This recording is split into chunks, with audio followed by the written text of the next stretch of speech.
네, 수급을 통해서 옥석을 가려보겠습니다. 수급 수급 파이터! 파이터! 네, 오늘도 역시나 김태성 팀장님과 함께하겠습니다. 팀장님 안녕하세요. 네, 안녕하세요.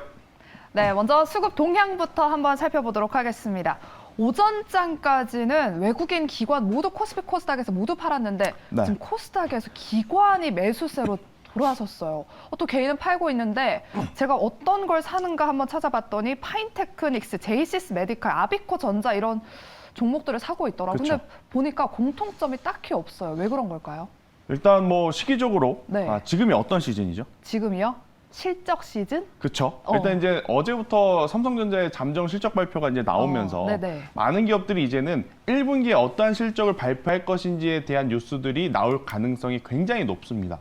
그렇게 되면 지수가 아무리 밀린다 하더라도 실적이 잘 나온 혹은 실적이 앞으로 잘 나올 기업 같은 경우에는 기관과 외국인의 매수세가 지금 들어올 가능성이 굉장히 높은 시기다. 이렇게 네. 좀 보시면 될 것 같고요.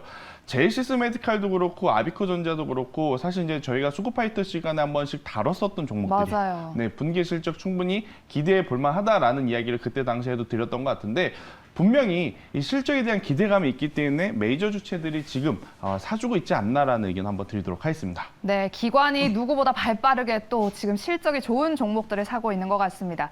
또 코스피에서는 외국인과 기관 모두 한온시스템, LG전자와 같은 종목들을 엄청나게 사고 있다는 점, 이렇게 수급 동향까지 한번 살펴봤습니다. 그럼 본격적으로 이제 라운드 1 시작해 보도록 하겠습니다. 오늘의 라인업은 무엇일지 일단 첫 번째 라운드 시작해 보도록 할게요. 오늘은 오토엔과 롯데 렌탈이 만났습니다. 중고차네요. 그렇죠. 일단 중고차라는 키워드 안에 네. 신흥 강자 오토엔 그리고 기존의 이제 강자였던 롯데 렌탈 네. 어느 기업에 대해서 이제 많은 분들이 고민을 하실 수밖에 없을 것 같아요.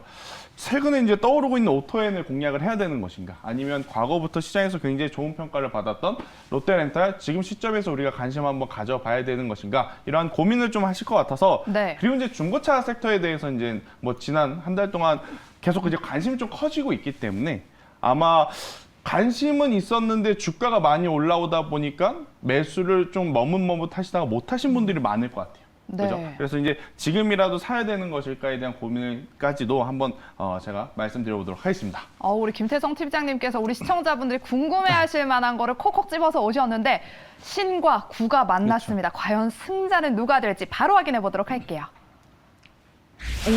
9위입니다. 롯데렌탈이네요. 예상 외다라고 생각하시는 분들도 네. 있을 것 같아요. 사실 지금 시장에서 이 오토엔이라고 하는 기업에 대한 평가가 조금은 더 좋을 수밖에 없다라는 이야기를 한번 드려보도록 하겠는데 오토엔 같은 경우에는 현대자동차 그룹에서 이제 나온 사내 벤처 1호 기업이기 때문에 현대자동차에 이제 엄청나게 이제 좋은 도움들을 많이 받을 수 있다라는 것들도 이제 부각이 되는 상황. 그런데 이제 저는 롯데렌탈에 관심을 좀 갖고 싶은 이유는 뭐냐면 오토엔 같은 경우 대기업들이 중고차 시장에 들어온다라는 이슈 하나 때문에 오른 거예요. 근데 만약에 그 부분이 뭐 순차적으로 시기적으로 순서대로 잘 진행이 되겠지만 중간중간에 돌발 변수를 만나면서 노이즈가 생긴다면 오토엔의 주가는 계속해서 이제 변동성을 나타낼 수밖에 없지 않을까라는 생각이 저는 들더라고요. 그래서 중고차 시장에 대기업들이 들어오는 그것 외에도 본업이 탄탄한 기업인 롯데렌탈이 조금 더 안정적으로 투자를 할 수 있는 포인트가 많지 않을까라고 이제 이야기를 한번 드려보도록 하겠는데요. 네. 일단은 중고차 시장 제외하고요. 국내 렌터카 시장 1위입니다. 국내 렌터카 시장 1위라는 것은 그만큼 가지고 있는 차량 대수가 많다라는 거예요. 그것을 기반으로 중고차 판매 사업부가 굉장히 높습니다. 왜냐? 렌터카로 먼저 이제 매출을 내고요. 거기서 나온 자동차를 되파는 거죠. 그러니까 당연히 롯데렌탈 같은 경우에는 렌터카의 시장 점유율 1위가 가장 중요한 모멘텀. 그리고 이제 여기서 되팔면서 기업의 실적을 이윤을 좀 남기고 있는 상황 이렇게 좀 보시면 될 것 같고요. 낙찰률 기준으로 지금 중고차 시장 안에서도 지배율이 지금 굉장히 높다라고 좀 보시면 될 것 같아요. 그래서 중고차 시장의 외형 성장이 지금 커져 나갈 수밖에 없는 상황이죠. 아무래도 이제 신차를 받기가 어렵다 보니까 중고차 거래가 굉장히 활발한 상황이에요. 네, 그로 인한 수혜를 롯데렌탈이 일시적으로만 받는 것이 아니고 앞으로 중장기적으로 저는 받을 가능성이 높다라는 이야기를 한번 드려보면서 현재 위치에서의 롯데렌탈 굉장히 매력적이다라는 의견 한번 드려보도록 하겠습니다. 네, 현재 위치가 정말 매력적이다라고 말씀을 해주셨는데 그렇다면 목표가 손절가는 어느 정도로 잡아볼까요? 네, 일단 롯데렌탈 차트를 보시면 진짜 믿고 들어가도 되다? 라는 생각이 좀 들 거예요. 네. 지금 위치 사실 이제 공략하기 애매하죠. 왜냐하면 바닥권에서 사려고 노렸던 분들에게는 많이 올라온. 네. 그런데 살려고 고민하다가 타이밍을 놓쳤어. 놓친 분들에게도 또 많이 올라온. 맞아요. 그리고 이제 지금 막상 사려니까 또 이제 부담이 되는 그런 위치다 보니까 롯데렌탈에 대해서 좀 고민을 하실 것 같은데 저는 장기적으로 생각을 한다면 1차 매수 정도는 현재가에서 해도 그렇게 나쁜 선택은 아니다라는 의견 한번 드려보도록 할게요. 결국 그래서 이제 오늘 종가에 1차 매수를 하시는 게 가장 좋지 않나라는 생각이 들고요. 대신에 이제 2차 매수는 조금 더 낮게 잡아드릴게요. 기다리셨다가 45,000원 이하에 내려오면 2차 매수를 하시면서 평균 단가를 좀 관리를 하시는 게 좋을 것 같고요. 롯데렌탈 같은 경우에는 최근에 단기적으로 좀 올라오긴 했어요. 단기적으로 올라오긴 했지만 원래는 그렇게 변동성이 큰 종목은 아니다. 그러니 단기적인 트레이딩보다는 중기적인 트레이딩 전략으로 목표가 55,000원까지 조금 더 길게 가져가셨으면 좋겠다라는 이야기를 한번 드려보도록 하겠고요. 아무리 좋은 기업이라 할지라도 추세가 한번 꺾이게 되면 그리고 제가 방금 말씀드린 대로 변동성이 그렇게 크지 않는 기업이기 때문에 한번 박스권에 갇히게 되면 네. 즉 한번 횡보하기 시작하면 정말 세워라 내워라. 네, 새로운 이야기가 나올 때까지 갇혀 있을 수 있으니까요. 4만 원이라는 가격대가 이탈 시에는 손절하자라는 전략 드리도록 하겠습니다. 네, 롯데렌탈 일단 1차 매수가는 현재가로 잡아주셨고요. 2차 매수가는 45,000원 이하로 분할 매수 전략 제시해 주셨습니다. 목표가는 55,000원 그리고 손절가는 4만 원 제시해 주셨다는 점 가격 전략까지 참고해 주시기 바랍니다. 이제 그럼 두 번째 라운드로 넘어가 보도록 하겠습니다. 두 번째 라운드 파이트! 손이 길을 잃으셨어요. 네. 네, 골프존과 M게임이 만났습니다. 골프, 게임, 약간 야외랑 또 실내에서 핸드폰으로 할 수 있는 게임. 골프존도 결국에 실내. 이제 실내에서도 또 할 수 있다 이렇게 좀 보시면서 코로나19의 수혜를 받았던 종목군들인데 다른 코로나19 때 굉장히 큰 시세를 냈던 종목군들을 사실은 많이 조정을 받았는데 해당 종목군들은 아직까지도 그렇게 가격적으로 조정이 깊지가 않아요. 그만큼 계속 추세를 타고 올라오고 있는 상황. 지금 상황에서 이 골프존이라든지 M게임과 같은 코로나19 때 수혜를 받았던 종목 더 올라갈 가능성이 높다라고 판단을 해도 되는 것인가? 그것을 좀 많은 분들이 고민을 하실 것 같아요. 그래서 네. 골프존 M게임 한번 체크를 드려보도록 하겠습니다. 네, 과연 골프존과 M게임에서 어떤 종목이 승자가 될지 우리 김태성 팀장님이 손을 들어준 종목은 무엇일지 바로 확인해 보겠습니다. M게임이네요.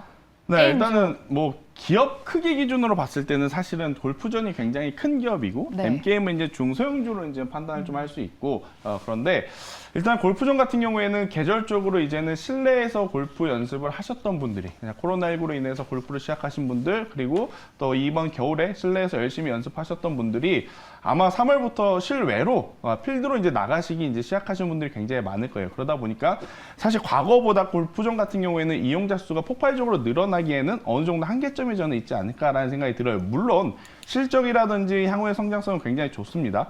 하지만 이제 그것을 조금 이미 주가가 선반영됐다라는 것을 고려를 해본다면 골프존은 조금은 더 기다려 봐야 될 때가 아닌가라는 생각이 들고 저는 게임주 같은 경우에는 이 세 가지 중에 마지막 부분을 좀 체크를 해야 될 것 같아요. 네. 과거 셧다운 시에 게임 산업의 실적이 엄청나게 성장을 했죠. 코로나19가 터지고 나서 집에 계신 분들이 게임을 즐겨 하시다 보니까 자연스럽게 성장이 됐는데 지금 M게임의 매출의 가장 큰 비중을 차지하는 것이 두 번째 높은 해외 매출입니다. 특히 해외에서도 중국 매출이 커요. 근데 지금 중국 같은 경우에는 셧다운이 진행이 되고 있습니다. 네. 우리나라 같은 경우에는 코로나19가 지금 계속해서 이제 아직까지도 잡히진 않았지만 그래도 셧다운은 안 되죠. 근데 이제 중국은 지금 셧다운이 되고 있어요. 그러다 보니까 그로 인해서 다시 한번 게임주들에 대한 실적을 기대해 볼 수 있는 저는 타이밍이 오지 않았나라는 생각이 들어서요. 저는 M게임 한번 지금 위치에서 정말 매력적이지 않을까라는 의견 드려보도록 하겠습니다. 네, 그렇다면 M게임의 가격 전략 제시도 도와주시죠. 네, 일단 뭐 M게임 같은 경우에는 어제 이제 변동성이 굉장히 좀 컸어요. 이제 네. 뉴스들이 나오면서 변동성이 컸기 때문에 가격적인 메리트가 현재 구간에서 저는 발생이 됐다라는 생각이 들어서요. 오늘 종가에 매수를 하신 분들은 추가적으로 상승 시에는 이 어제와 그제 고점을 넘어서 15,000원까지 갈 수 있다는 의견. 대신에 지금 뉴스에 따른 뉴스 플로우에 따른 변동성이 굉장히 큰 기업이기 때문에 10,000원이라는 가격대가 이탈이 되게 되면 그때는 우선 이하 불문 손절하자라는 전략 드려보도록 하겠습니다. 네, 이렇게 M게임 목표가 15,000원 제시해 주셨고요. 손절가는 변동성이 있는 종목이기 때문에 10,000원을 이탈하면 과감없이 우리 손절하자라는 의견 제시해 주셨습니다. 이렇게 가격 전략까지 알아봤고요. 그럼 마지막으로 우리 김태성 팀장님의 픽 종목은 무엇일지 바로 공개해 주실까요? 네, 제가 가지고 온 종목은 넥스턴 바이오입니다. 제약바이오를 좀 가지고 나왔는데 네. 일단 삼성전자랑 SK하이닉스가 지금 시장에서 매력적이다라고 느끼기에는 아직 이제 수급의 개선이 좀 필요합니다. 네. 물론 가격적으로는 메리트가 있어요. 삼성전자, SK하이닉스 지금 안 사면 언제 삽니까? 라고 생각하시는 거 당연해요. 근데 이제 탄력적인 것을 이제 고려를 해본다면 저는 반도체 IT 쪽보다는 이 제약바이오 쪽이 낫지 않을까라고 이제 조심스럽게 한번 말씀드려볼 수 있을 것 같은데요. 그 중에서 이제 가장 중요한 부분은 제약바이오가 부담스러운 게 뭐죠? 바로 실적에 대한 불확실성이 굉장히 많다는 겁니다. 그러니까 이 제약바이오는 꿈을 먹고 사는 산업이다라는 이야기를 하잖아요. 지금 당장 실적이 안 나오더라도 기술력이 한번 성공이 되면 어마어마하게 돈을 한 번에 벌 수 있는. 그러다 보니까 그 전까지 실적에 대한 부담감이 많아요. 그런데 이제 넥스턴 바이오 같은 경우에는 그러한 실적에 대한 부담감을 줄일 수 있을 만큼 굉장히 좋은 실적을 내고 있다. 이렇게 좀 볼 수 있을 것 같은데요. 이제 자회사가 글로벌 제약사와 함께 이제 당뇨병 치료제를 만들고 있어요. 이제 그 치료제가 현재 시장에서 굉장히 또 높은 기술력을 바탕으로 인기를 끌 가능성이 높다. 이렇게 좀 보시면 될 것 같고, 과거에 이 당뇨병 치료제 같은 경우에는요, 인슐린 지수를 단순히 낮추는 역할만 했다고 해요. 그런데 이제 이 신약 같은 경우에는 아예 근본적인 치료까지 가능한 그러한 상황이기에 넥스턴 바이오 지금 위치에서 한번 관심 있게 보자라는 의견 드려보도록 하겠습니다. 네, 실적이라고 말씀을 해주셨는데 그렇다면 언제까지 좀 가져가 볼 만한 종목일까요? 네, 일단 뭐 넥스턴 바이오 같은 경우에는 저는 당연히 뭐 올해 하반기까지도 단기적인 성장성도 좋고 단기적인 움직임도 굉장히 좋은데요. 네. 저는 장기적으로도 굉장히 좋다라고 생각이 들고 차트를 보면서 제가 한번 전략을 한번 드려볼까요? 일단 뭐 넥스턴 바이오 같은 경우에는 최근에 바닥권에서 거의 움직이지는 않았습니다. 네, 움직이질 않았어요. 그래서 개인 투자자분들이 조금은 편안하게 살 수 있다. 이렇게 좀 말씀드리고 싶어요. 사실 이제 시세가 나오는 종목들을 쫓아서 매수하기, 앞서 말씀드린 뭐 롯데렌탈 같은 경우에는 부담이 될 수는 있어요. 그죠? 근데 이제 이 넥스턴 바이오 같은 경우에는 현재 위치, 개인 투자자들의 매수하기에 저는 굉장히 편안한 위치다라고 생각이 들어서 오늘의 종가에 매수를 하셔도 괜찮다라고 생각이 들고요. 여기서 이제 올라가게 된다면 목표가는 6,000원. 네, 6,000원까지 한번 바라보자. 대신에 손절가는 4,000원 제시드려 보도록 하겠습니다. 네, 아까 전에 우리 김태성 팀장님께서 롯데렌탈과 M게임을 이야기해 주셨을 때는 우리 시청자분들이 무서워요라고 과연 지금 사도 될까요라고 댓글을 남겨주셨는데 이 종목은 조금 그래도 편안하게 맞아요. 가져가 볼 수 있을 것 같습니다. 종가의 매수가 잡아주셨고요. 목표가는 6,000원, 손절가는 4,000원 제시해 주셨습니다. 이렇게 김태성 팀장님과 함께했습니다. 오늘 말씀 고맙습니다.